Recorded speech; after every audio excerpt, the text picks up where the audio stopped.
Hey, Joe here. How you doing? Today I'm going to go over the reasons why I consider this belt squat pit to be the #1 gym machine. And not necessarily just this one, but I like this one because I made it. And if you watch my video on why I put it together the way I did, not necessarily that you should make one like that, but you'll see why I think it's superior to most.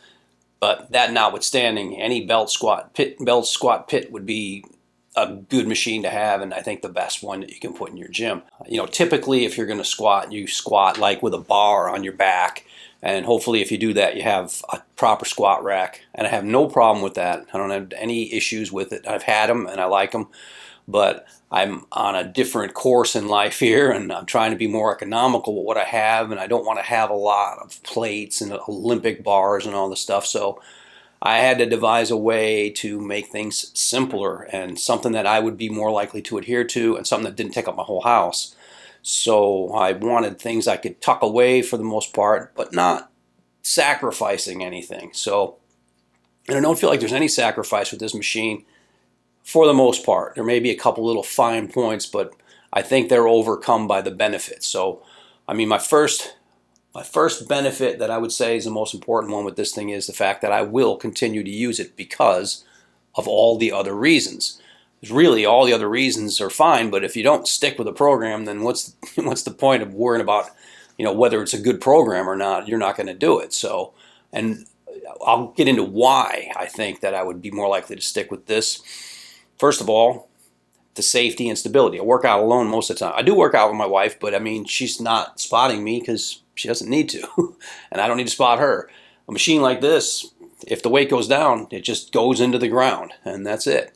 The next thing is the fact that I can get so much out of that one machine without doing anything real crazy. We've had multi-unit gyms, like universal style gyms, where it has all these different attachments and everything. And it just gets to be really, really fussy, and you're doing this and you're doing that. And that's fine. I mean, if you're dedicated to this, how lazy are you that you can't move from station to station? I get it. But I wanted something that's in one spot that does a lot. So out of this machine, I can do my squats. And I can also do calf raises, which is not always easy on a lot of these, like flaky machines you buy. You could also do deadlifts, which we do, and you can do them either way, a sumo or traditional style, wide grip or narrow grip.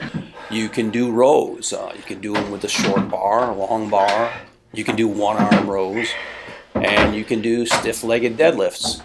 So if you do all those exercises, you've really covered your lower body and your bigger muscle groups, and you're using multi-joint exercises, which will tend to make you a little bit stronger than if you're doing a bunch of little isolation exercises and running around a gym.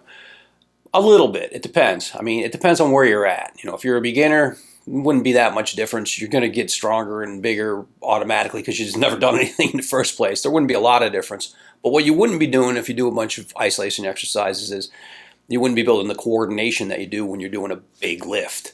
So there's that. And I like that. It kind of carries over more into life. You wouldn't wedge your arm against a preacher curl to pick up something at work or whatever. You would just pick it up off the ground. So I kind of like that. But I'm not a die-hard on you shouldn't do isolation exercises. Sometimes you should because you may have a weak body part. But in general, you get that coordination. And then your time is more efficient too because you're getting more done in one shot. So that's a great benefit. Also, there's the economy of how I designed this and why I designed it the way I did. And that is I'm using plates that I'm buying for like maybe 50 cents a pound, sometimes a lot less. The standard plates with the 1-inch holes. If you look at my videos, on everything that I do, you'll see that now all the weights I'm using are that way. I got a ton of weights for really, really cheap. And in a lot of cases, they don't have to be matched for certain things. So I don't have to have a 45 and a 45, or whatever. In some cases I do. On this machine you do. But you'll see some of the other stuff that I do. So I like that.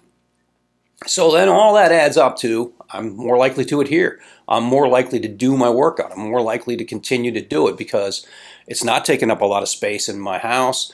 I have fairly limited space. I used to have a different place where I had my band rack, if you watch my video on that. I moved out of that space, and then I went to a gym for a while, and that's where I was introduced to one of these machines.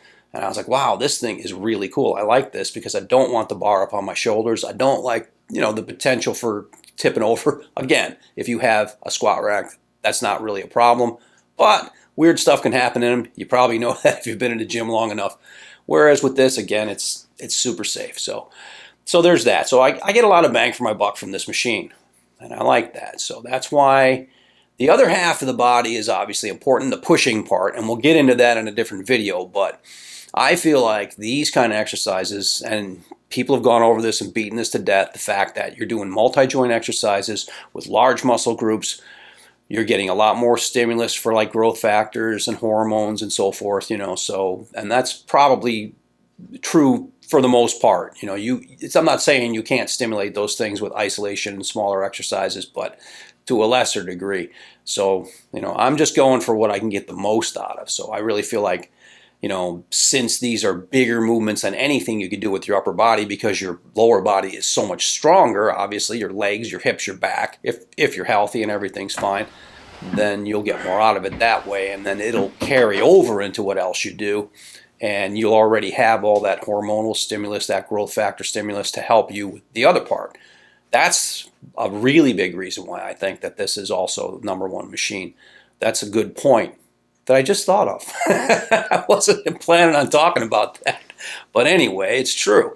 So there you go. That's my take on why this is the best gym machine to have. It's the most bang for your buck. Thanks for watching. See you next time.